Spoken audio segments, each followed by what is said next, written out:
the four amigos. Alright folks, come here a sec. Back at the house now. Of course, we made it out of the bush. It's been a couple days now, and very thankful for a pickup by Heather on the Woods Road. She cut some of the distance out for us. But coming out there, it was pretty gross that afternoon. Once we seen the caribou there and crossed Great Rattling Brook, it got extremely wet. It was hard downpours of rain, snow, sleet. I kept the camera in the bag and just and wanted to get out to the pickup point. We had like 18 kilometers to cover, and we did it in about 4.5 hours straight. Didn't stop once. It was just cold, wet, and normally conditions where I would have set camp up long before. But I knew there was a warm house waiting, a warm vehicle, and so I just kind of plugged on through. But when I got out to the vehicle, I felt extremely cold once I sat in the car, and you know, my body stopped pumping blood. You know, as I was moving out, I didn't feel too bad coming out the trail. But once I got in the vehicle, it was you know, it was probably the closest I had ever come in my life to being hypothermic. I wasn't drenched to the bone.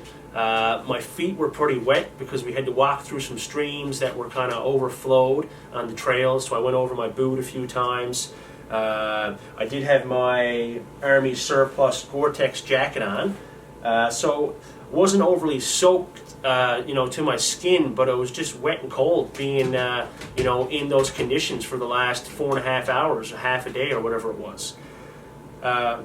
You know, so it was a bit of a mess coming out, but it was a good adventure. And I'm not saying this to you know, to deter anyone from camping, not at all, or just going out and enjoying the outdoors.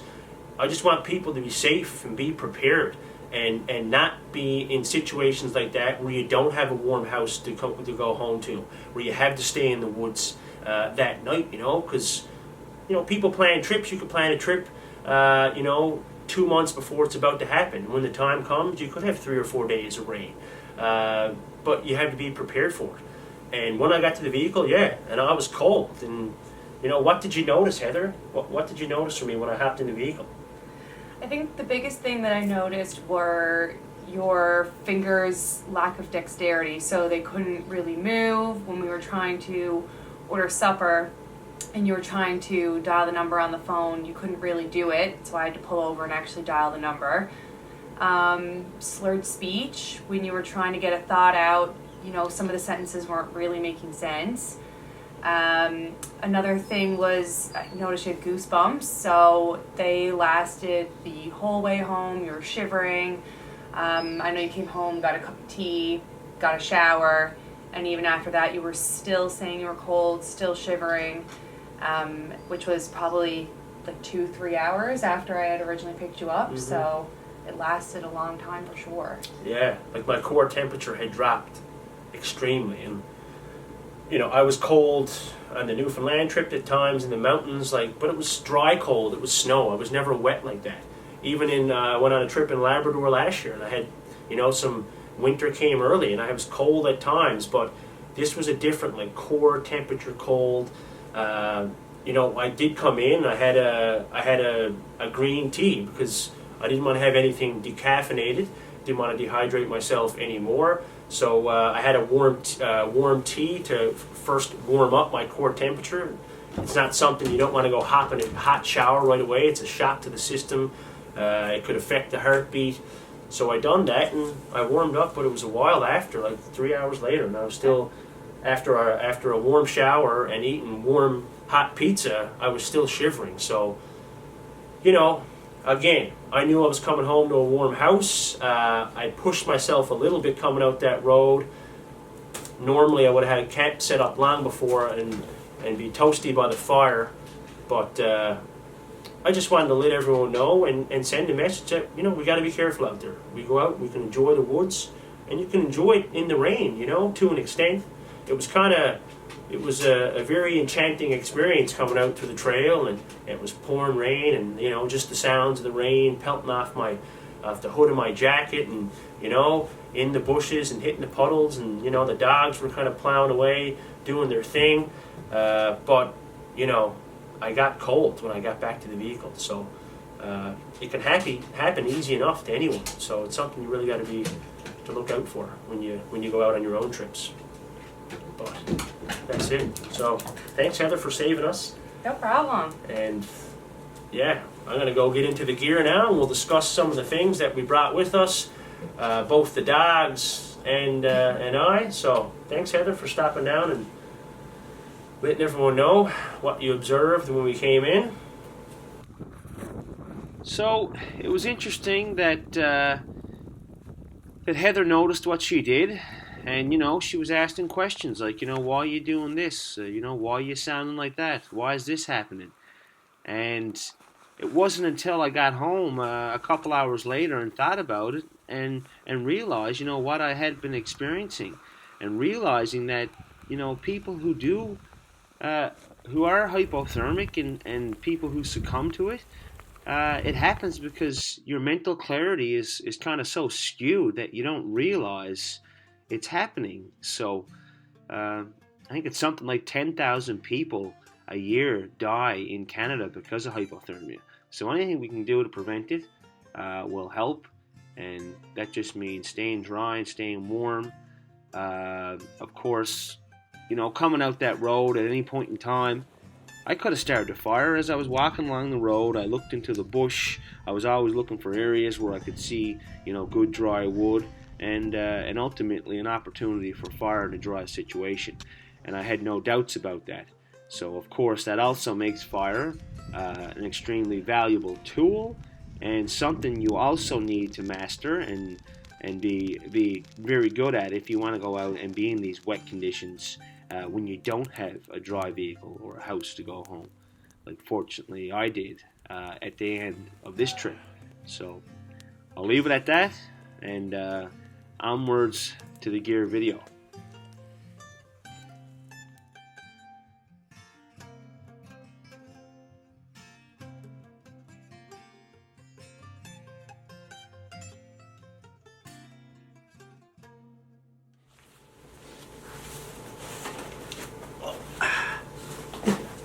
What you doing, bud?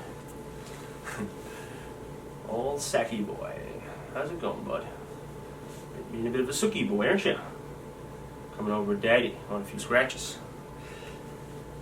Okay, guys, so now we're going to go over the gear that we took with us on our trip. Me and Saku and Bear, who tried to get down here, but she wants none of it. She's upstairs hanging out by the front door, getting some draft underneath, keeping her cool.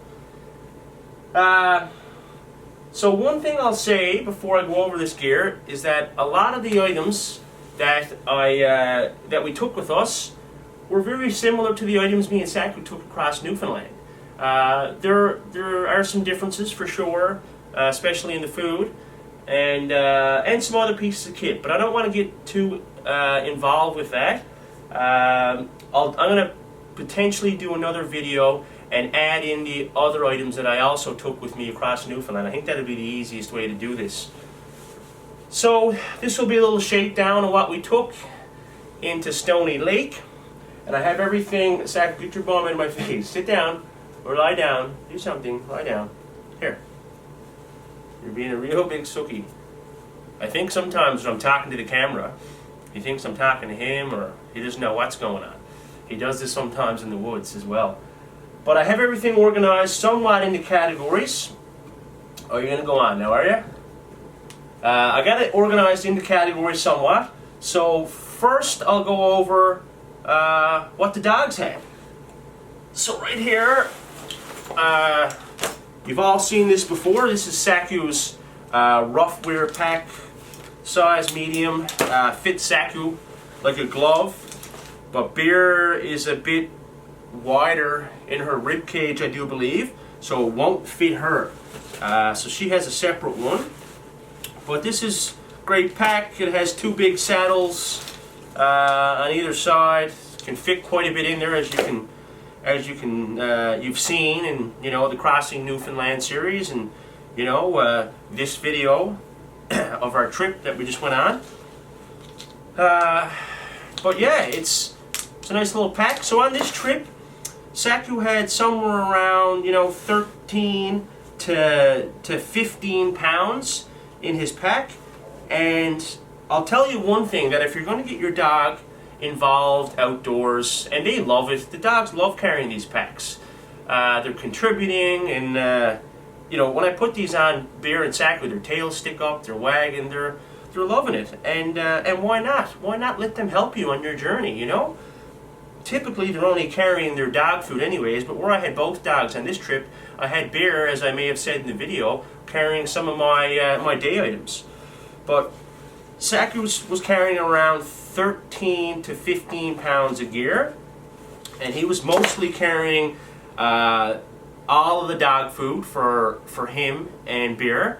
I had some of the dog food in my pack, not very much. I had a small Ziploc bag, something like, I think it was this one actually that was in my bag, but on the way out I gave it to Saku again once our load had lightened a little bit.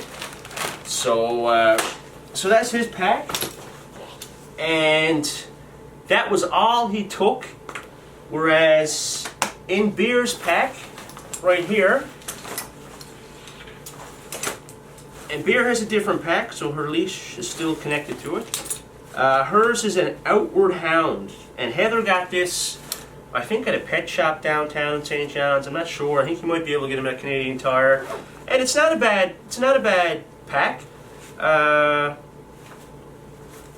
The pouches don't seem to be as big as the Roughwear model. I mean, it's I think she said she paid $70 or something for this one, whereas the Roughwear one is like I don't know if it's $169, $179. Don't quote me on that. You're gonna have to check it, but it's at least double the price, but for good reason, and I'll speak about that in a minute.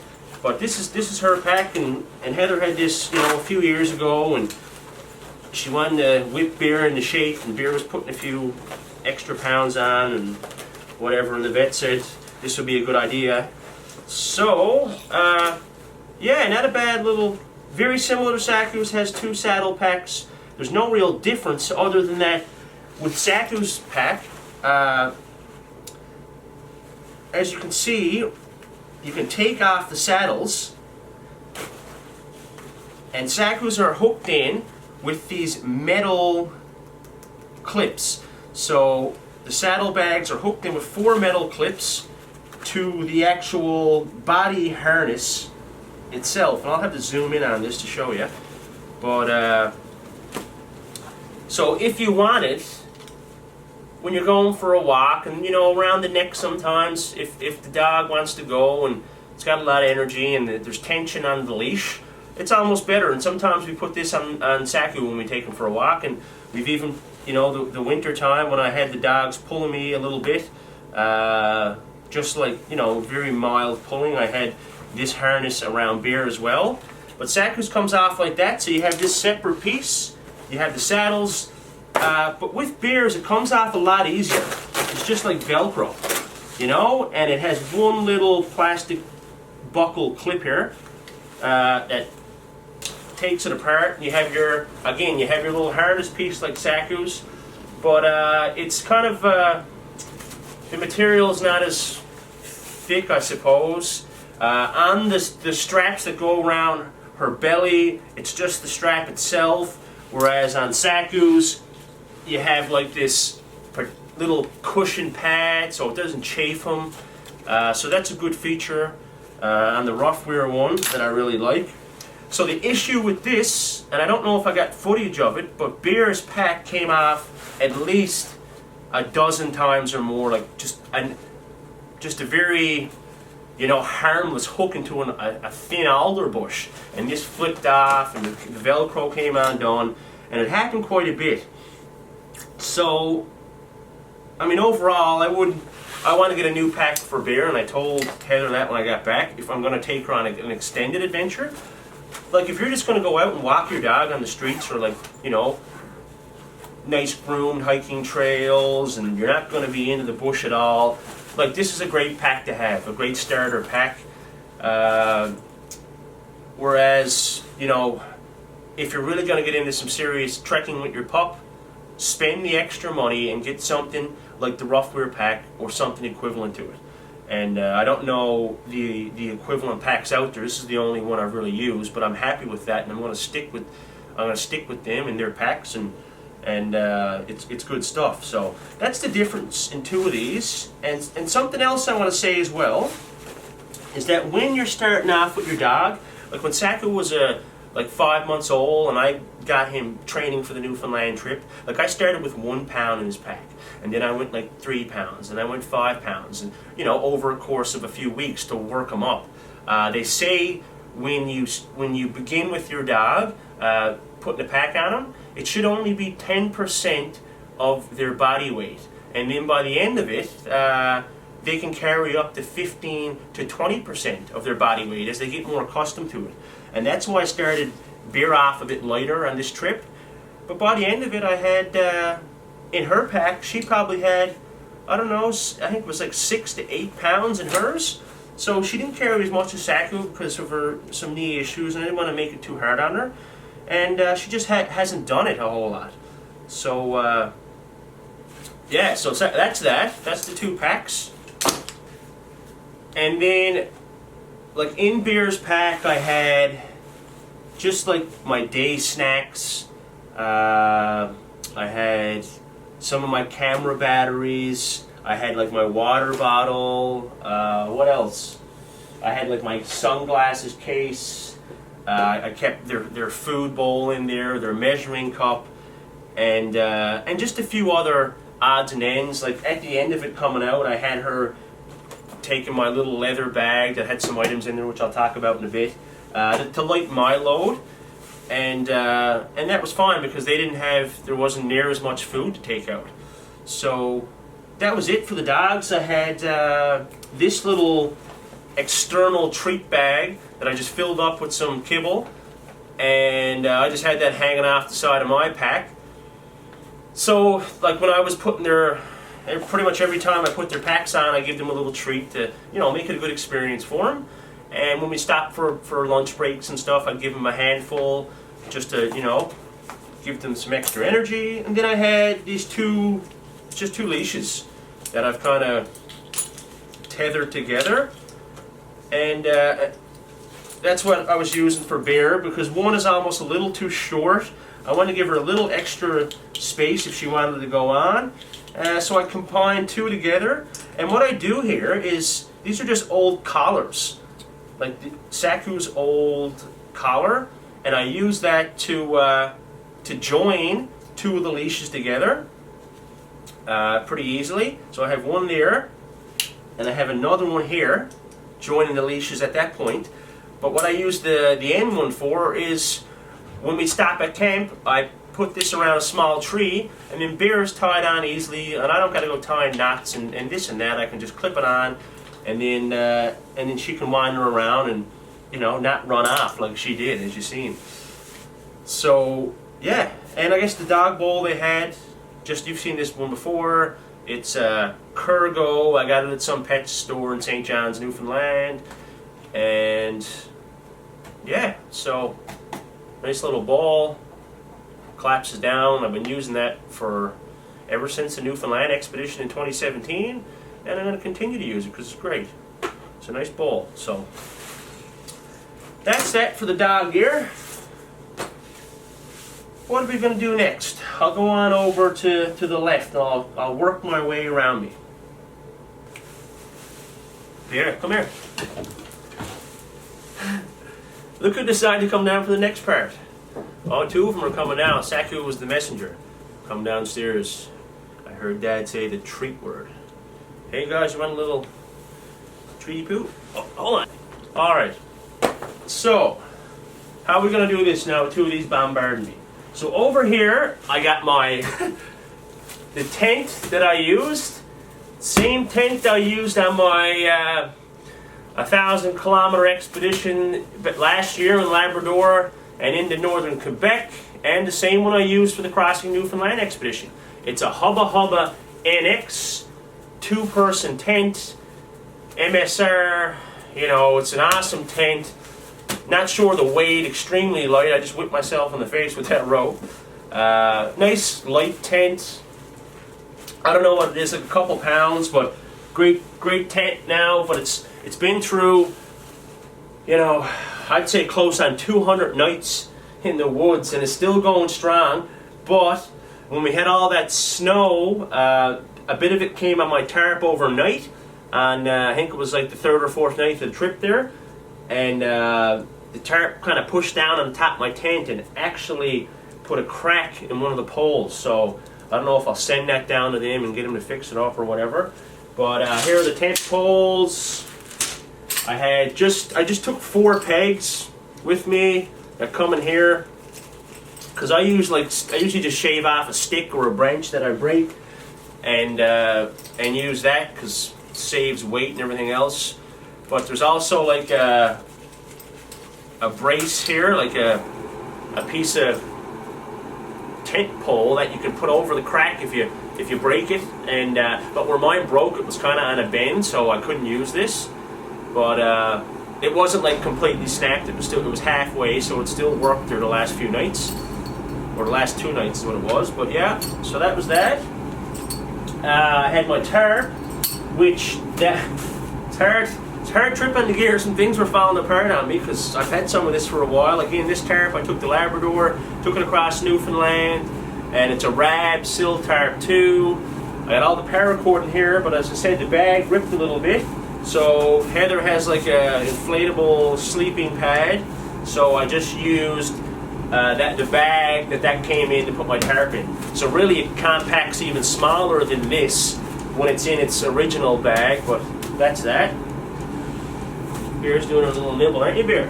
Bear nibbles on things. She like corn, we call it the corn on the cob.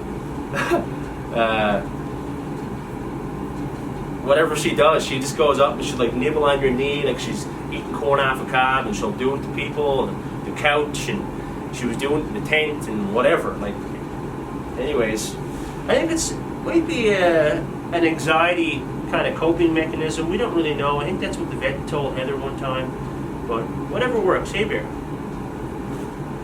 So then so that was kind of my shelter and stuff.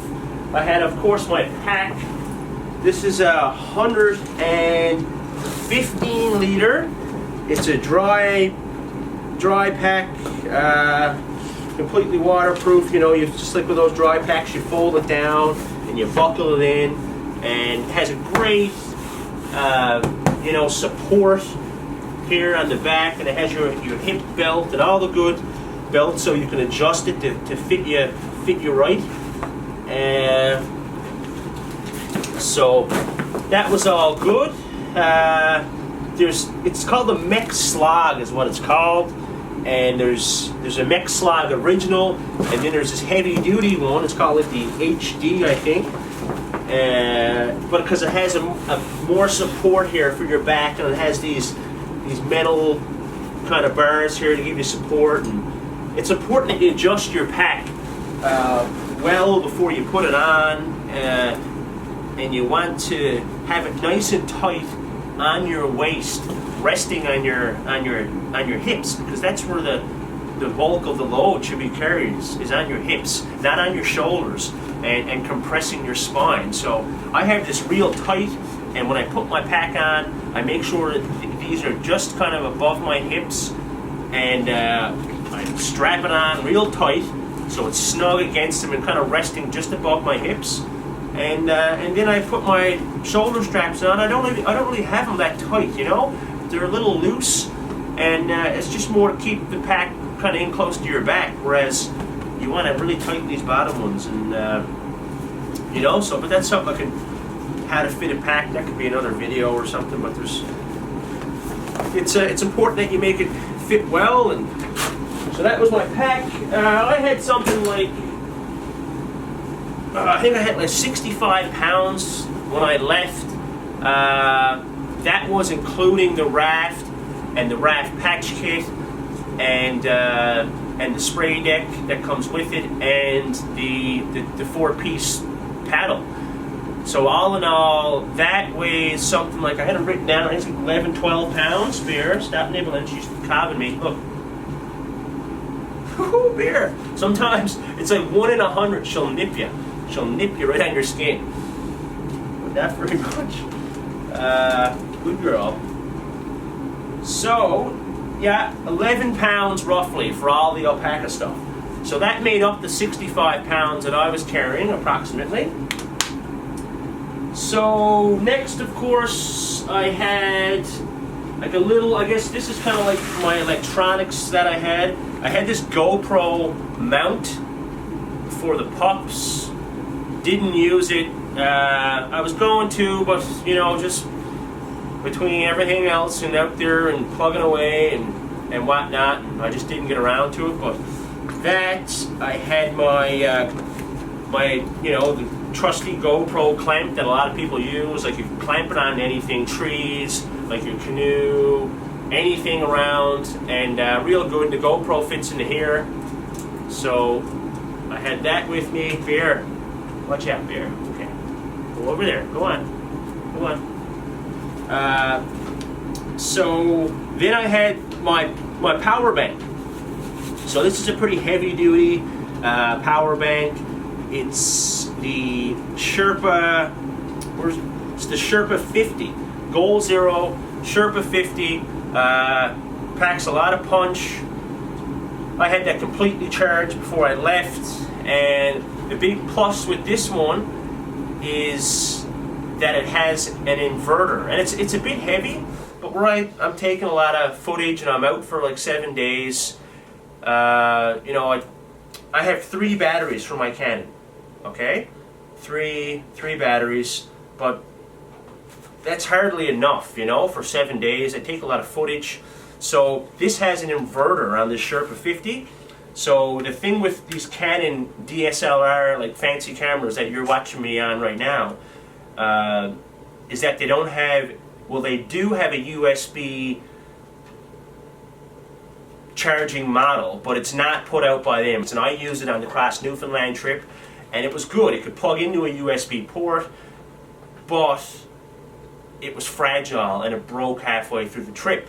So with this Goal Zero Sherpa 50, you have your inverter that you can take off if you want. If you're not taking a Canon with you, if you're only going with GoPros, GoPros can charge by USB. You know, so you just kind of snap it in there, and you turn your Sherpa on, and then there's an on switch here, and you turn that on. I think I put that in the video too, but you charge away. So I had that, and I was also going to mention that this this battery, this power bank, holds up to 15,600 milliamps. So there's quite a bit of juice. So I just had a little pouch. This holds like my GoPro batteries and my Canon batteries. So I had 3 Canon batteries with me, and or did I have 3? No, sorry, I had 2 Canon batteries with me, and I had 3 GoPro batteries. Because I mean, I have like 5 or 6 GoPro batteries, but you know, and I have an extra Canon battery. But why do I need to take them all when I can just take this, you know? And I can charge up my, you know, my InReach that I'll show you in a minute. Oh, I can charge up my InReach. This is dead now. I can charge up my InReach, and you know, my phone, which I had Canada Topo Maps app on it, and I was using that along with my InReach, because the InReach doesn't have like the official Topo Maps. It has just this GPS, and but my phone has the actual Topo Maps that you can get at like government buildings. You know, like the 1 to 50,000 scale maps. So all those gadgets can be charged with that. So I was keeping all that electronic stuff in this just dry bag, you know, outdoor research dry bag. You can have plenty of those, even though that my big mech bag is waterproof. Like in the tent or something, or lifting it from the bag, going over the tent, there's always moisture, so I like to keep those things inside a dry pack. Then I have this nice, beautiful leather pouch by Newfoundland Leather Products. They're out in like central Newfoundland. I got that made a few years ago. And in here, in this like plastic hard-shelled case, which is also somewhat water resistant. I had a spare 9-volt battery for the microphone. I have my Rode video mic, which is on the camera right now you're watching me on. I have another GoPro battery, the third one, and I have like a couple memory cards, and yeah, so I store that in there. So this is the one I kept with Bear throughout the day. So I kept some extras in my pack, but I kept these ones handy. So I had an spare memory card for my Canon, for my GoPro, and I had a battery for each one and a battery for my mic handy, so I didn't have to open my pack and dig through it during the day if I had to switch one or the other. Also in here I have my headlamp. It's a black diamond USB rechargeable, but my rechargeable batteries bit the bullet, so it also uses like normal batteries as well if you want to use those. So, and this came with me in the Newfoundland trip as well. I've had this for like 4 or 5 years. Heather bought it for me. Awesome black diamond. I don't know if it's like 80 or 90 bucks. I think it's called the Revolt. Toothbrush, toothpaste, my compass, which I didn't have to use, but you know, you always got to have a compass with you, because I was mostly on those old wooded trails, so I didn't need it. But I always got it with me. It's a Sunto. It has like the mirror on it, so you can like sight a good bearing, and you know, it's got a glow in the dark ring for if it gets like darker in the evening or if you have to move overnight. Anyways, a good high quality compass, so I'd like to have one of those with me. The mirror is also good if you want to check your face or anything. You may have cuts or something stuck in your eye, or you know, you don't know what could happen, so it's good to have a mirror. And also to get a reflection, you know, use the sun and get a reflection to signal someone over to you for a rescue if something ever goes wrong. And so you know, it's good to have. I have my stone, my sharpening stone, Granford's and Brook, just a double-sided stone, fine and coarse, for my axe.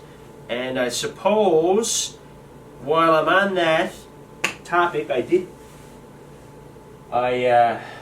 axe was laid in the snow like the 4th day in, and it took a nice nick. There must have been a rock under the snow, and I just had laid it down there, you know, kind of a little bit recklessly when it was snowing out there one of those days, and it took a big nick. And the nick was at the point where I couldn't really do anything. I mean, I could still cut with it, but the stone, the core stone wasn't enough to get it out. And what I didn't have with me was my, where is it? I have a multi-tool. Hold on. Where'd it go? Where'd it go?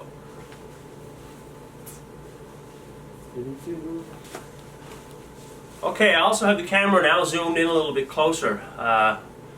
Might help you see things a little easier. Sorry if it was too far away for the first section. Old camera work, but it's a bit tricky sometimes. I'm still figuring things out. So this Leatherman, which I didn't take with me, I had a mini one, a mini Leatherman, which was pretty cool, but I lost it in Labrador. It was one of the few things I lost on that trip, and it is what it is. You lose things on long hauls, unfortunately. But this one is a little bigger, but what it has on it is it has a file, and you know, it's a whatever, some type of normal kind of file. But if I had this with me, then I could have really got that bad nick out of my axe and done a better job. So in the future, I'm always going to make sure to have this with me, to have the file, because in the long run, and we'll talk about this in a minute, but I only had the axe with me on this trip. I just wanted to go axe only. I don't know, sometimes I just like, minimizing things, and I mean, a saw is nice to have, but I mean, you can get by with just an axe, especially when I'm backpacking and carrying everything on my shoulders. But yeah, this Leatherman, if I would have had that with me, I would have been able to get that big nick out and done a better job. So, lay that over there. So stone, I also had this is a camera lens, which I used a couple times, but it's a 50mm prime nifty 50 they call it. It only has one aperture on it, and it's like 1.8. And we don't need to get too technical on camera stuff, but basically it allows a lot more light into the lens, if I'm correct there, and you can shoot better at nighttime, and yeah,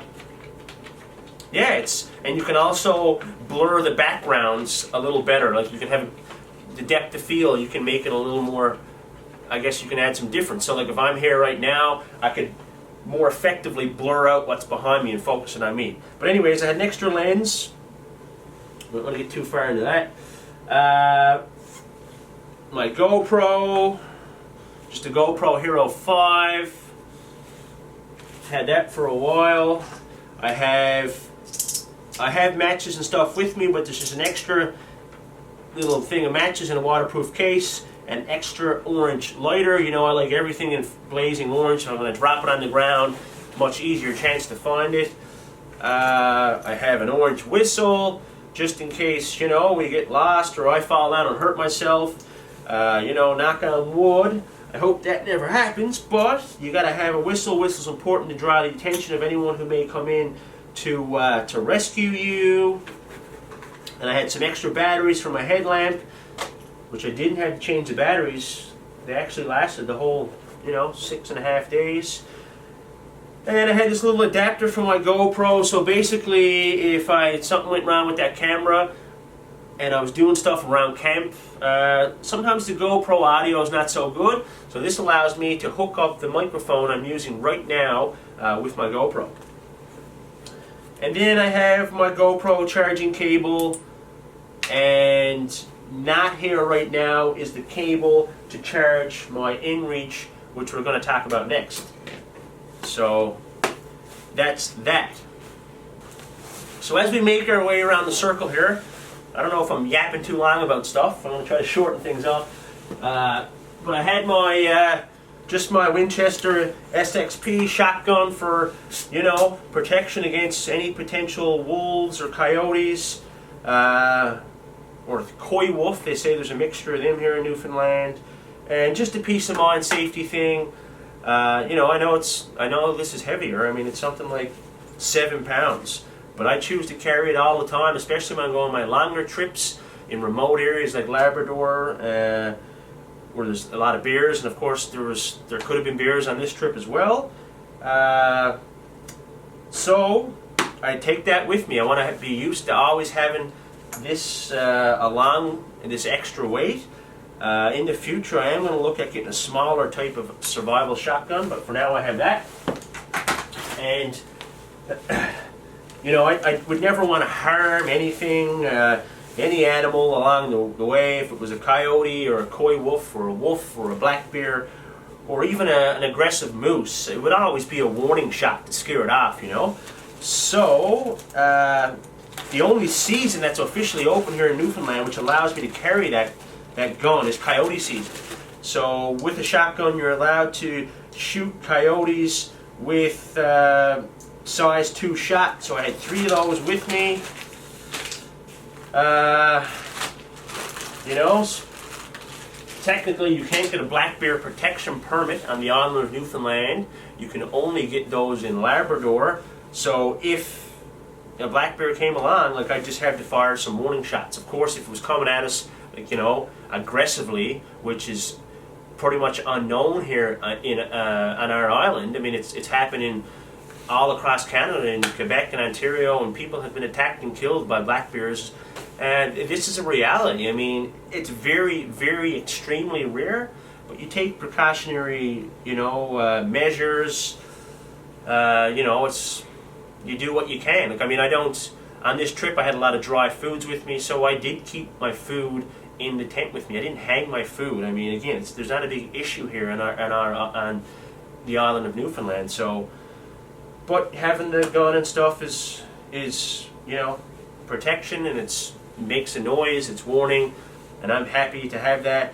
And if I really get myself in trouble, just some snare wire, just for survival situations. and it's good for making like tripods and stuff like that, to lash them together, and you don't know what you might need a bit of wire for. So then I had my Granfers and Brooks small 4-stacks. I also took that with me on the Newfoundland trip. Didn't take it in Labrador. I had a different combination, but we're not going to talk about that now. So, beautiful axe. I had my Mora Bushcraft or whatever knife. I'm not quite sure the model on it, but comes with a fire steel that clicks into here. Though I had it fall out before on the move, and I recovered it, but so I don't trust putting it there. So I have my carabine, my fire steel over there, and I'll show you that in a minute. And I just I clip this on to my pant loop, just like this. And these are the same pair of pants I wore in the woods. I had just different ones over there. The same pair I wore on the trip, just a fresh pair. And yeah, so you have your knife, perfect hard shell sheath. I used to tie this on the hair, or just clip it on, but a couple times it fell off, and so the carabiner is solid, and I know it's not going anywhere. So that stuff was carried on me. The axe was in my bag, of course, but that orange knife was carried on me. This little Swiss Army was carried on me. My fire steel I actually forgot, so all I had was 4 or 5 packs of matches, and I had a couple Bic lighters. I forgot this. I went out and did a presentation here where I live in central Newfoundland a couple weeks ago, and I brought over a lot of this gear with me. And yeah, so I had brought this over and I had it in another bag and forgot it. No big deal. But I have also that on a carabiner, and I usually keep it in my pocket. But if I take it out to do anything, I'll clip it on, because again, you don't want to lose things in the woods, especially when you're out for extended periods of time, and that's kind of an important item. Especially if your matches get wet or your lighter and stuff. Have a few toothpicks to chew on during the day when I'm on the move, good for cleaning your teeth, of course, and I just like chewing on them as I'm, if I'm taking a break or as I'm hiking. Yeah, don't swallow them, be safe. We don't want to swallow toothpicks, do we? That's not going to happen. So I got that there. I had a little bell that sometimes I have it on my bag to let anything know we're coming if we're in some thick woods, and whatever. Like, it's just a noise. When I was in Labrador, when I thought there may be a lot of bears around on my portages, I always had this on my bag. I didn't have it for the Newfoundland trip, I don't think.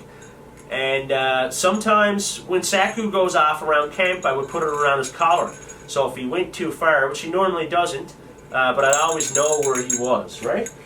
So I had this on me at all times. I have a little paracord bracelet I wear. You've probably seen these before. Had a pair of cotton gloves just to have in my pocket. Never know, like taking stuff off the fire. I don't wear gloves a whole lot. I don't like wearing gloves, but if I'm around the fire and stuff like that, or whatever, just one pair of cotton gloves. I had some paracords. I just had this paracord here, and I had whatever paracord was with my tarp, which was quite a bit, actually. And just a sunglasses case, a hard shell case with a pair of shades. I've only started taking a case recently because I've broken sunglasses in the past, quite a few pairs, just in the tent or laying them in the top of your pack, and they just, they're fragile. So a case is good. It's a pretty lightweight case. And finally, the InReach, right? I spoke about that in the video. Great piece of kit. You can't go wrong. And that's always clipped onto me. Always. Always easy access. Even if I'm around the campsite and I leave all my stuff and I go for a hike to get wood with the axe, or if I go fishing or something, or whatever it might be, if I go on a walk, this is always with me. It's a life-saving device, and a slew of other features. So we're moving around the circle. I got my first aid kits. Like, I could get real in depth on these first aid kits, but I have one that the vet put together, and I had some of my own additions as well. For Saku, it's just in a freezer Ziploc bag. That's for Saku and beer. And then there's a freezer-sized Ziploc bag with all my first aid stuff, and like some extra matches and some medicines and this and that and tapes. And you know, maybe I could do a separate video. If you guys want me to, let me know in the comments. And I could do a video of what first aid gear I take with me. And then I had a patch kit for the raft.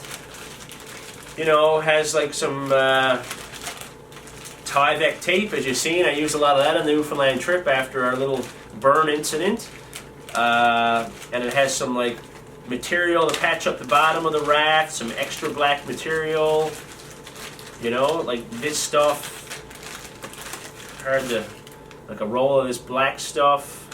That's the bottom of the raft. Some sandpaper to roughen up an area if you're going to patch it.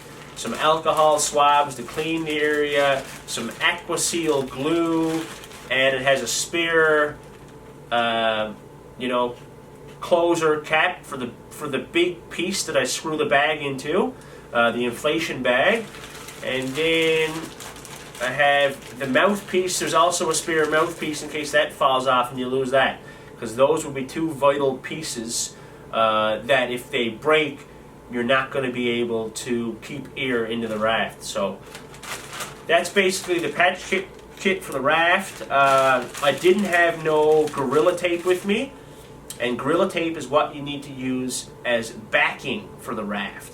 So if you get a big enough hole, past, I think they say past 2 inches, then you have to back the inside of the hole too. And Gorilla Tape is one type of tape they recommend. There's other types as well, but you would Gorilla Tape and back the inside of the hole, and then you put Tyvek over the outside. And then I had a little bit of duct tape just in case. I mean, I suppose Tyvek and duct tape, I'm not 100% sure, but I believe they both serve the same function. But I threw a little bit of duct tape in there. It's only like half a roll. You never know. And then I had one thick industrial garbage bag. God knows things could get wet. I actually had this in for you can use it for taking garbage out that you find in the woods if you're on a shorter trip, or taking out your own garbage. But I had a separate bag for that. But when I was in Labrador, I had this along too. That if I got good wind behind us, which we didn't get the opportunity, but I could use this garbage bag to make like a sail for the canoe. And that stuff all goes in a waterproof bag as well, a waterproof dry bag. Outdoor Research, like a 20-liter bag I think it is, or 30-liter, I'll tell you now. 20-liter dry sack. That's that. We'll move over to the clothing now. So for the final phase here, the teeth came out. Not that I was putting them in to try to impress you or nothing, but you know, when I go out and teach and go to schools and do presentations, sometimes in presentations I take them out if I'm not in the school. But I like to get used to keeping them in as much as possible. But after a while, it just annoys me. And I don't want to get into the dentistry too much, but if I don't wear them all the time, it's going to shift your teeth around. Anyways, they're out for now. So we're over to, I guess, part of my sleeping system. Before I go over there is my Thermarest sleeping pad. You've seen this, like a $30 or $40 pad, thick foam, durable. I don't go with the inflatable sleeping pads. I might try one someday, but I like having this out by the fire, as I've said before probably. And I don't want to sacrifice burn holes or twig holes in an inflatable one and had to deal with patching it. And with this, it's pretty much indestructible, and other than like if it caught on fire. And yeah, so I don't know, I'm used to sleeping on it, I don't mind it. So that was the sleeping pad.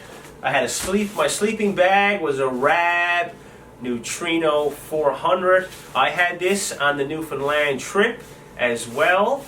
And yeah, great sleeping bag. It's got a comfort limit of -3, so like pretty much how that works is once it goes below -3, depending on what you're wearing and how a person sleeps, how how well fed you were before bed, how hydrated you are, so many factors affect the warmth.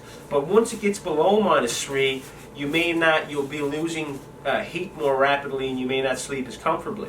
So actually on this trip, for a few nights, this was on the fringe of actually being warm enough. And it was the same thing on the Newfoundland trip, but it's hard to draw the line there. On the Newfoundland trip, I didn't think that winter was going to linger as much as it did, which it actually did linger pretty long into April and even early May. But on this particular trip that we just went on, like there were some nights where it was something like -4, -5, but it was damp, cold -4, -5, and there was snow and rain and freezing rain. You know how it was. So a few nights there was 2 nights where I was kind of cold, not frozen, but I woke up chilly and a little crumpled, in the morning. One of the nights I actually got up at 5 a.m. and went out and got the fire going, and Bear stayed in the tent. She didn't want to come out, but me and Saki went out and lied on the boughs, and from 5 to 7 a.m. what a snooze I had on the little bough bed we had made right in front of a roaring fire, because I was a little chilly and damp and stuff. But it's a good sleeping bag. It's down-filled. It compresses even smaller than this if you wanted to. I just got it jammed in there now, and that's what I had. But yeah, like I have a sleeping bag rated for -17. If you've seen that one, you've seen that one before too. But it's synthetic and it's really big. It's like 4 times the size of this, and it's just too big to take on a backpacking trip. So I may want to invest in a colder weather bag, a little bit colder than this, that's down-filled and I can use on trips like I just went on. But no harm is done. Bit of cold here and there won't hurt you as long as you know how to get a fire going. I had this, my Canadian's blanket. I lay this on the bottom of the tent. I try to wrap Saku up, and he doesn't like it. He crawls out of it. He just likes being curled up in his little ball there, He's pretty warm, but I take it along anyways, just in case. So no, it's a fairly thick blanket. I had these because I knew there was snow and stuff coming. I just had these North Face winter gloves with me. I had this like a camo, just a ball cap. I had a toque, a winter toque with me. This is my clothing bag with all my sleeping gear. So this is all in a dry bag as well. Very important to keep this stuff in a dry bag, your clothing. Like out of all things, and like your sleeping bag, the sleeping bag comes in one. But when I'm canoeing, I put it inside another one most times. But with this sleeping clothing, you want to keep it dry. So I had like a heavy wool layer, top and bottom, icebreaker, merino wool. Like it's expensive stuff. It's like $120 per piece. But I mean, you need this stuff, especially with some of the cold, damp conditions I was dealing with. So I had that, and then I also had this lighter mech one that I was wearing during the daytime. It's like a summer wool, comes with the hood. And then I had a summer, it's part merino wool, part synthetic. I got it at Costco, but this was in case it was cooler during the daytime. And one day I did wear it, the second day it snowed. So I had a pair of those. So basically a moving pair of wool for top and bottom underlayer, and I had a sleeping pair. But there was a couple nights where I doubled up, where I had 2 pairs of pants and two upper layers, because there was some cool nights. And I had a nice thick pair of wool socks for sleeping in, and a few of the nights I double up with this extra pair of socks. So it's good to have at least a couple pairs of socks extra with you on top of the ones that I wore. So You know, whether you want to double them up sleeping, or your ones that you wear, you might burn them by the fire, drying them out. They could rip, God knows. So an extra pair for the daytime. These are a bit too thick to trek with during the day, but I mean, you do it if you had to. A pillowcase. So this is how I don't take a pillow with me. Just all my excess clothing and like coats or whatever I have that I'm not wearing when I sleep. I put it all inside of here, and it makes a little pillow for me. So I've been doing that. I've done that on the Newfoundland trip, and I also had this baklava, whatever you call it, baklava, I don't know. I always have trouble with that one. But this is it, little headpiece, you know. It's a merino wool. I slept with that on a few nights, but it's a summer. You can wear it in the summer too, and it actually keeps you cool in the sun, keeps the flies off you. I wore that in Labrador, so great little piece of kit there. I had my Under Armour hoodie that I was wearing during the daytime. You know, it's like, it's not water resistant or nothing, but like, it's, I don't think it's, what's the material on this? It's not full on cotton, because it doesn't get soaking wet, you know? It doesn't say, it's some sort of synthetic, I think. Anyways, and then I had my trusty old cargo pants that I haven't washed them yet. They're still a bit damp, to be honest with you. I was just waiting until I done this video. So 20 bucks, Costco cargo pants, lots of pockets to store what you need. And I've been wearing these for years, since I got into this outdoor game, you know, 6-7 years ago. I've been wearing these, you know, they're $20. I mean, some of the ones you get like Arc'teryx and North Face and these pants are like 150 bucks. Okay, my camera or my memory card filled up, but again, you can't go wrong. Like I said, you could spend up to 150 bucks for a good pair of cargo pants. Well, you know, a good brand name, and they are good, I would imagine, but I mean, not much different than these. These are quick dry. I mean, they get wet, and you go stand by the fire, you're dried off in like, you know, 3 or 4 minutes if you sit by the flames or stand by the flames. So that's that. And then I had my Army Surplus jacket, which is still a little damp from all that rain and snow and sleet that we faced coming out.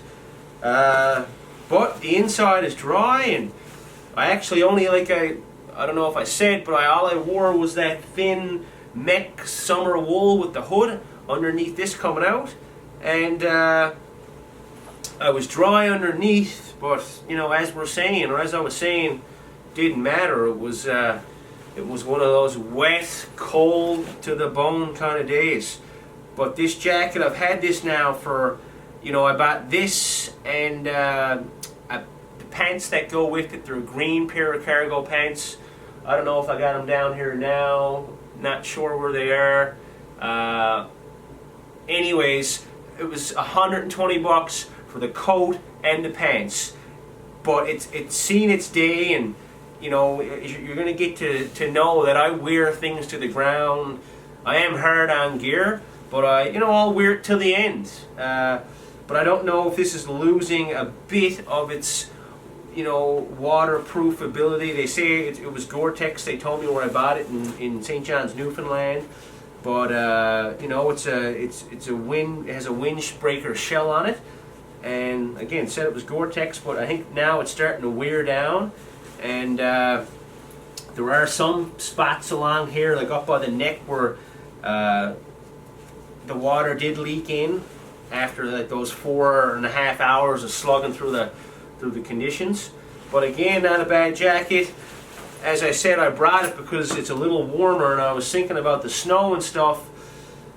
But if I had my time back, like, I think I just could have got by with wearing my hoodie with some wool, heavier wool underneath, and taking this top and bottom rain pant and suit. I took these across Newfoundland with me, and real good, compactable. I've had them for a while. They're kind of, they do the job. If you're in heavy enough rain, eventually you'll get damp, but that's like anything. You're going to get, rain gets in there after a while, it does. But I should have took these with me, as I said. Like, you know, I planned this trip quick. You know, a month before I was thinking about it, but once it came down to the wire, and between everything else going on, it was the night before I packed, and I decided to not take these, and I should have, because it probably would have kept me, especially the coat, you know, because the coat is light, and where it was like one of the days it was kind of warm where it snowed and where I got wet, I didn't want to wear this because it was almost a bit too heavy where it was warm out, where it was 2 or 3 degrees, and I was working hard. So I could have wore this thinner jacket, light rain jacket, but still kept dry. Anyways, you know, you live and learn, and this is all an experiment, and everyone, you know, has mistakes and things happen, and there's so many different things you can take with you. But it was also because I had my full piece dry suit. So this, I'm gonna lay all this stuff over here. This full piece dry suit, Kokatat, has built-in boots, so everything from your toes, like you get into this and you put your feet in your boots. You'll have socks on underneath inside of these, but all you need is one pair of socks, and it goes right up to your neck. So I mean, you're canoeing rapids and whitewater, or you're just paddling and it's pouring rain. I mean, it's like bomb-proof with regards to keeping you dry, you know. So I was thinking, once we got to Stony Brook, because the weather forecast was saying snow for a couple days at the start of the trip. It was supposed to be sunny on the weekend that we were out there, you know, day 4 and 5 or whatever. But instead it rained. So I was thinking that, you know, I wasn't thinking about rain, and I was thinking by the time we get to Stony Brook, I'll have this suit on. You know, whether I have it only up to my waist and have the arms tied around my waist, or I had the full piece on, regardless, I was waterproof. And but we didn't get there. But to wear this hiking, I mean, it's not breathable. And in Labrador, a couple days of even going up river up to my waist and up to my knees, and constantly day in and day out, just moving all day long, I was sweating a bit underneath this because it doesn't breathe well. It's not meant for trekking in it, you know what I mean? So if I could have put this on coming out there in all the pouring rain, but I would have just been soaked with sweat, and that would have been even worse. So it was kind of a part of the logic on why I didn't take the rain gear too, but again, slack together. But that's it. Nice wet suit, good for if you're into paddling hard and all this kind of good stuff. You know, if you do a lot of whitewater, and if you ever capsize, I mean, you know, it has a gasket around the neck and around your wrists, a rubber gasket where you shouldn't get wet. They call it a semi-dry suit because I think there's other ones that have. Sorry, this one has the gaskets, these plastic or rubber gaskets around your wrists, but the neck just has a neoprene with a drawstring. Whereas the full-on dry suits, I do believe, and correct me in the comments if I'm wrong, have a rubber gasket up top as well. So even if you're submerged underwater, no water should come in through here. But if I was submerged on this, I guess there's a chance that water could come in. But still a great piece of kit. I mean, they're kind of expensive. I had got a little bit of a sponsorship for my Labrador trip, so I got it for like half price. But great bit of kit that I didn't get to use, unfortunately, because we didn't make it to Stony. But we'll be back. So that's it for the clothing. And now I'm just going to get into the cooking stuff. I suppose my boots as well. You know, my lower boots, you've seen these, I've talked about them. They're still drying out because coming out the trail where everything was, you know, a lot of snow melt and runoff from all the rain. I crossed some smaller streams and that were like almost up to my knees. But I just knew Heather was coming, so I just kept slugging through that. And even if she wasn't, and I mean, I don't mind getting my feet wet to an extent. I'll dry them out at camp or whatever. But great boot, great support, and lower backpacking boot is what they are. Yeah, so I'm going to get into the raft and then my food, and that will be it for this. So onward we go.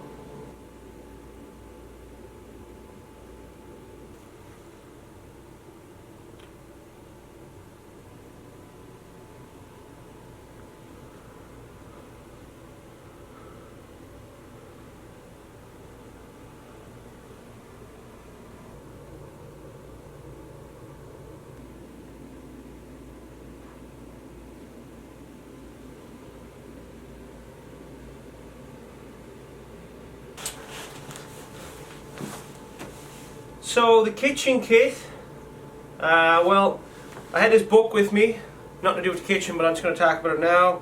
Snow Walker's Companion, great book on winter camping skills, by Alexandra and Garrett Conover. They're from down in Maine, I do believe. Anyways, had that book with me. Great for planning and building your winter camping skills, especially if you're looking to go in a canvas tent and do the whole hot tenting thing. And I have a little notebook, a little journal, kind of, you know, do whatever. If I'm thinking of something, I have ideas, whatever, I have that with me. So, you know, a couple pounds there or whatever. I have my, you know, just my little frying pan, which is, and this is all I had on the Newfoundland trip as well. Well, as you may have seen in the series, I lost one of my pots that I started with, so I ended up going the rest of the trip with just this kettle, which I've had for years. It's my treasured little baby, you know, like I just can't get rid of this thing. I have a new one upstairs, an MSR one, and I just can't let go of this. The handles wore off it, so I got some snare wire in there, and but it's like brand new on the inside. You guys know how it all works. Stainless steel, inside's like brand new, and the outside just has a nice layer of fire, soot, and everything else. So I had that, and then this was actually the lid to that pot I lost, but it doubles as a little fry pan, which I fry up my fish and whatever else I want to in it. I didn't use it on this trip, but sometimes, like, if I'm eating my meal, it's right off the fire, and like I don't want to, I usually eat everything out of the kettle, and like you don't want to hold it in your hand or whatever, so I just put it in my pan, and while it's still hot I can just hold it like this and eat away, you know, with my little spoon I brought. You know, it's all I had for like cutlery is just this little spoon. But yeah, there you go. So that the pan is also good for that. Or like I may be wanting to dry my feet by the fire and I don't want to put my feet on the ground, so I'll lay them on the pan like this. You can also use a log for that as well, but just something I do. So that's that. And I just take, you know, a little tiny scrub pad, just something to, you know, you can use moss and a bit of sand from the side of the lake or whatever, and I do that a lot too. But because I'm after wearing through these on trips, but generally they last a while. It's a little tiny pad I bought at the dollar store, good for scraping stuff that gets burnt on your pan. Because if I'm cooking in here, or pot, sorry, if I'm cooking into this and something gets burnt onto it, I want to get it off. Because I mean, I wouldn't mind if something gets in with my tea or coffee. I don't really care. But I mean, you're out there for a long time. I mean, you know, you want things to taste good. You don't want your coffee always tasting like burnt on spaghetti sauce, you know what I mean? It got burnt onto your kettle. So I take this little scrub pad, and of course I still have my little wooden spoon I carved out. I'm going to keep that as a little memorabilia to remember this trip. I'm like that. I'm a bit of a hoarder for things I take on trips and outdoor gear. I just don't want to get rid of it unless it's completely useless or beat up. And as you can tell, you know, over the years I've accumulated some stuff there behind me, and you know, some things I haven't used in a long time, and but there could be a need for it at some point in time. But that's that. So a little wooden spoon. I have my little MSR stove. You've all seen this little MSR Whisper light. A little different than the one I used on the Newfoundland trip. The Newfoundland trip I had like one that comes in an orange case. Fair bit cheaper than this one, and works just as good. There's no difference.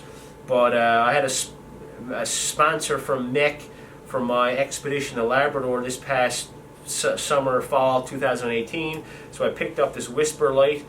So yeah, I got that little stove which screws on to a fuel canister, which I used it all up on this trip because you know, some of the wet weather and when it was snowing that day, and a couple days I used it in the tent to make my meal, and I actually used it in the tent for a bit of heat when we were damp, and just a quick blast for like 30 seconds to a minute here and there, because you got to be careful, using burning fuel, especially this isobutane or any type of butane mix in a tent.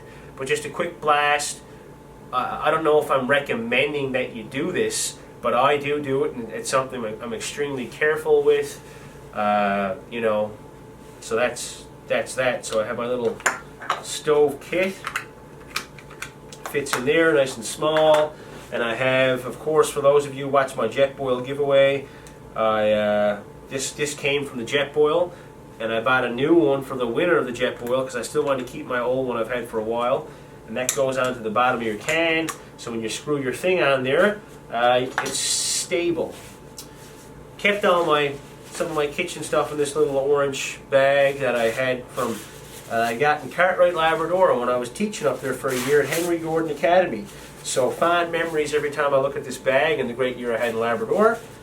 But that's that. Just keeping things organized, I don't know. I guess it's somewhat water repellent, but it doesn't matter. It's in my dry bag. And then I had a roll of biodegradable toilet paper. Again, I don't take much of this with me on the trips, but always a bit. Like I always, I had a roll on this trip, and this is not the one, but I pretty much used it all up. We don't need to go into any further detail on that. But when, like, if I was in Labrador or going across Newfoundland, I'd run out, and like I'd use moss, or I've used snow. Like, you can use these things, but it's always nice to have a little bit of comfort. There's not much weight to it, and it's biodegradable. But when I'm done doing the deed, I always take, not always, this is something I've been doing more recently, a good habit. In the past, I just dig holes, of course, and cover up your, whatever. But I take a match now and I burn the toilet paper after, so that there's no trace left behind. Even it's biodegradable, it can still be around for a while.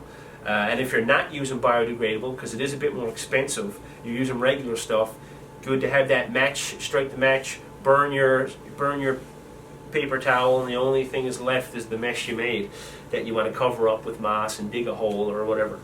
I had a little water canister, just little for going down to the lake and scooping up some extra water, because if I want to, before bed, I want some water nearby to give the dogs in the morning with their food, and also for my coffee. So the kettle's not enough, right? I don't want to wake up and have to go down to the river if it's far away or whatever first thing in the morning. So it's good to have an extra little canister on hand. And I was using it during the daytime, as you may have seen, with some water, some of those tablets, right, Aquatabs, that kills all the parasites and bacteria and stuff in your water, filters it out. So it's dropping a tablet in this thing filled up with water during the daytime, so I had some fluids. I had my little teacup, my enamel cup. The enamel cups are great. One of the things I like about the enamel cup,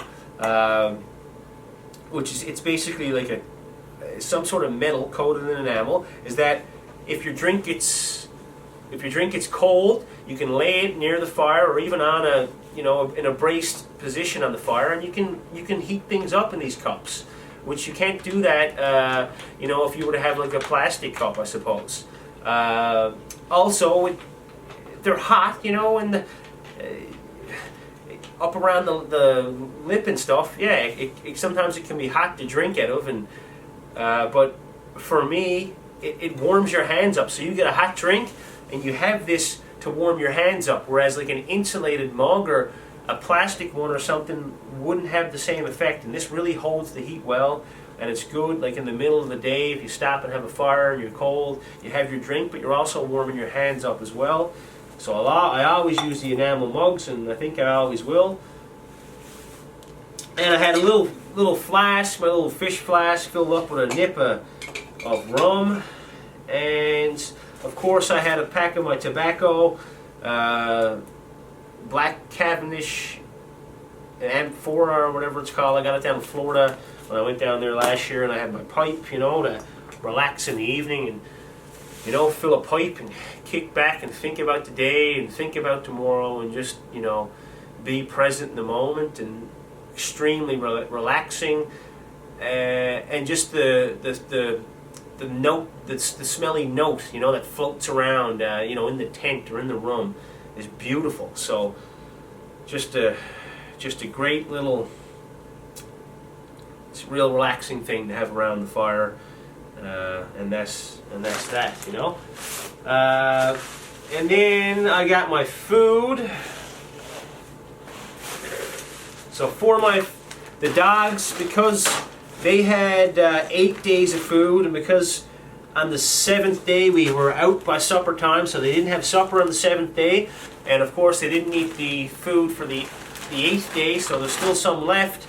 So I put their food in Ziploc bags and whatever, so the dogs had food left. And of course, you know, I didn't go in with a whole lot, but because we came out a bit earlier, I did have some left. I had 3 sidekicks, and I had 1 Cliff Bar, and that was it for food. That's all the food I had left. I had actually 1 Lipton cup of soup, and coffee, still a little bit of coffee left, some spices, some tea bags, and about 3 days, 3 good servings of oatmeal there. So I had enough food for another 2 or 3 days to get me by. But again, as I said in the episode, and hold on now, and also here's my butter. Butter was all gone, and I still have a little bit of olive oil left here. So, as I was saying in the video, you know, I only had like a couple thousand calories of food on average per day. So that was for 7 days. It was about 2,000 calories per day with my breakfast, my dinner, and my supper. You know, so all the things I told you in the video, I spoke about what I had. You know, it was my oatmeal for breakfasts, it was my 2 Cliff Bars during the day, and then it was my pastas for supper. I had a few cans of kippers, I had some tuna, and I had 4 slices of bread that I brought with me from the house, and one bag of jerky, and I had a small Easter chocolate. So all in all, 2,000 calories a day for 7 days, and then if I was in there for 8, 9, 10 days, maybe it would have been like 1,500 calories for those days.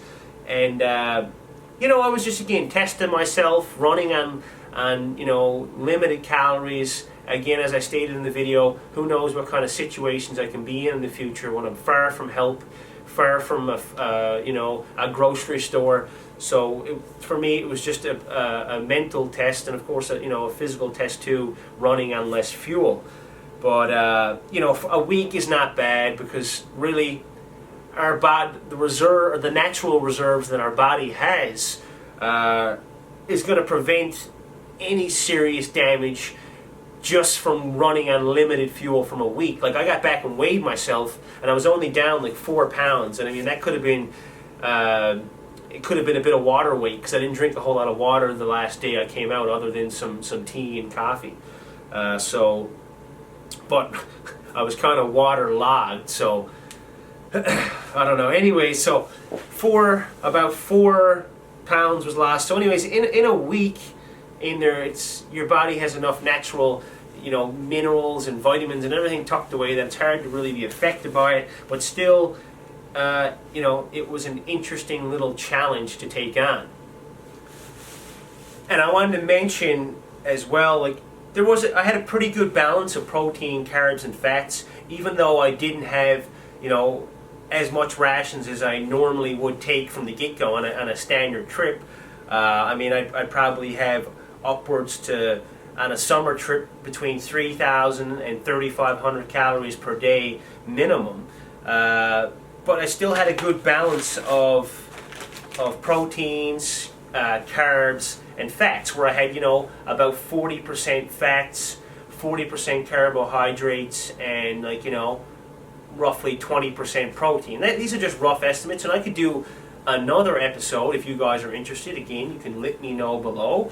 The best I can on the diet that you want to have on a whether it be a 2 or 3 day trip, or a 2 or 3 week or 2 or 3 month trip, you know. And once it gets so long, things don't change. It stays the same. I mean, what I'd take for a week would be about the same as I would take for 2 or 3 months, except I just take more, of course.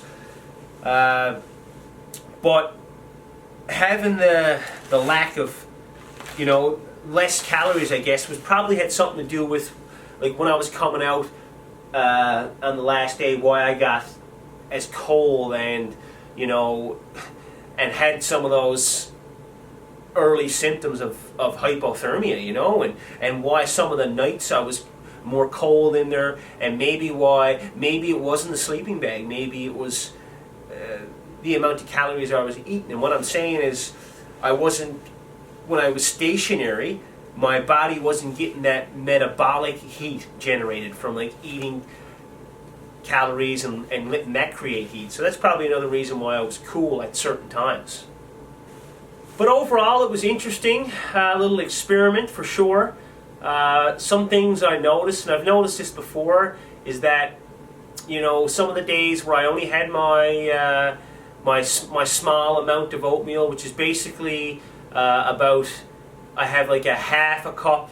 I have one of those little flavor packets, and then I have a half to 3/4 of a cup of plain oatmeal mixed in, and it fills this up to the top, which is basically, this is a cup and a half. So it fills that up. So I would eat that for breakfast. But some of the days, like as I said, I'd have 2 Cliff Bars for snacks during the day, and I wanted the snack in the evening. So a couple of the days, I saved the second Cliff Bar for an after supper snack, and I only went all day long on basically 1 Cliff Bar, one of the days for sure. And I noticed, like, I think I had breakfast on that Saturday, which was the nice day. I would have had my breakfast, and then I would have went something like, you know, almost 4 hours without eating anything else. And then I was noticing, getting close to lunch, that energy levels were getting low, and then you eat the Cliff Bar, and it's like, boom, you shoot right up. You get a spike in energy, and you don't notice that so much in you know, everyday life when you eat your 3 balanced meals, your breakfast, lunch, your supper. You snack and munch at nighttime, like I do that. I have my little munch certain evenings. You know, I don't do it all the time. I try to be relatively healthy, but I do. But you don't notice that shot of energy, because we're always, you know, are we really that hungry at certain times? You know, when we're home, and sometimes we just eat because we're bored. And I mean, I'm guilty of it too.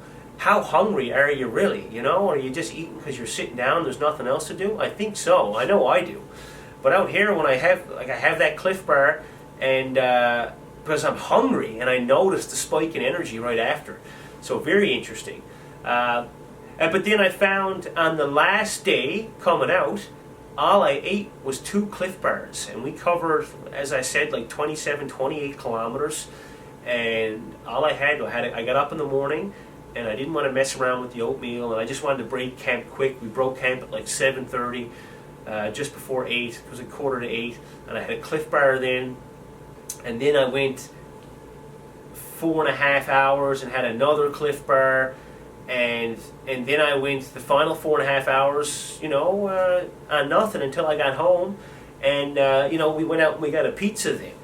But when I'm moving during the daytime, I don't really get that hungry, you know. Like, I could go 3 or 4 hours and I'm hiking, and very rarely, you know, like when I was in Labrador out for a long haul, yeah, or in Newfoundland, there was times, yeah, I did get hungry. But on a week like this, you know, out for the coming back that full day, you know, when Heather picked us up, I had 2 Cliff Bars in me, and hiked for about, what was it, 7, 8, about 8 hours. 8 hours of hiking, and yeah, I didn't overly feel that hungry, I guess, because I'm moving, I'm on the go. It's only when I stop at the end of the day, a lot of times on these trips, that, hey, I'm hungry, then I can eat a lot.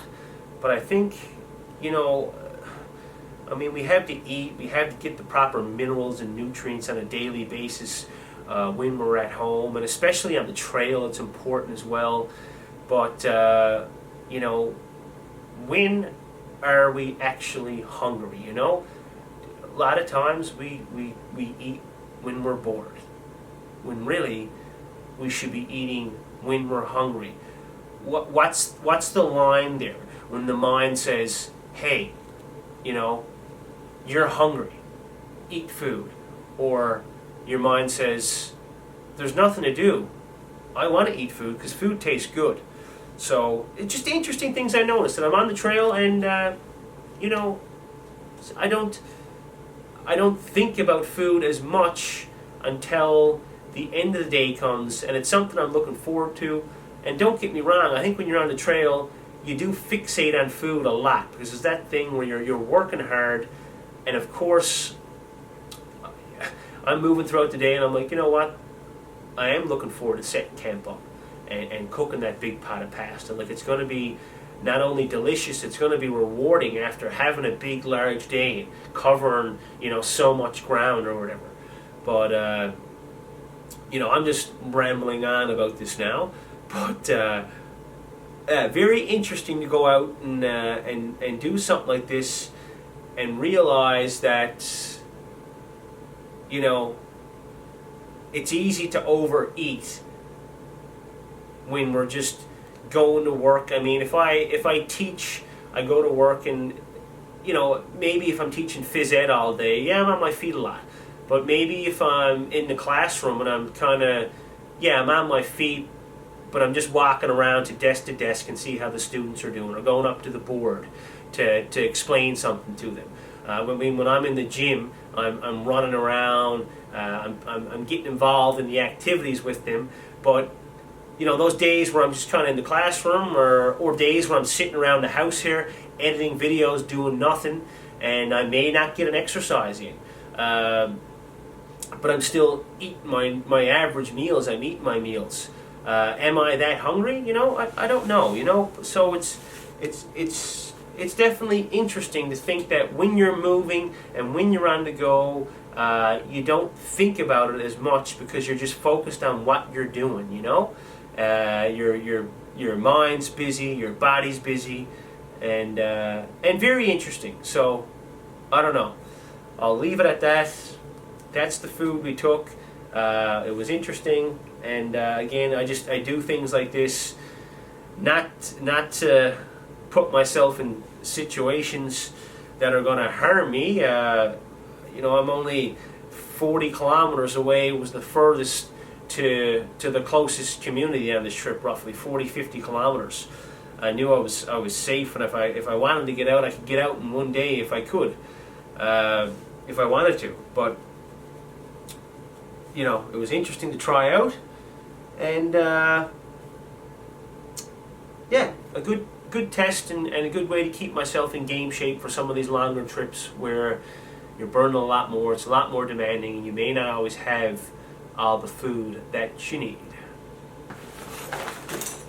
And the last piece of gear I want to go over, I mean, I'm not going to talk about the raft, the inflation bag, and the paddle. Like, I spoke about that on the trip itself briefly, and I did at the beginning of the video, I think.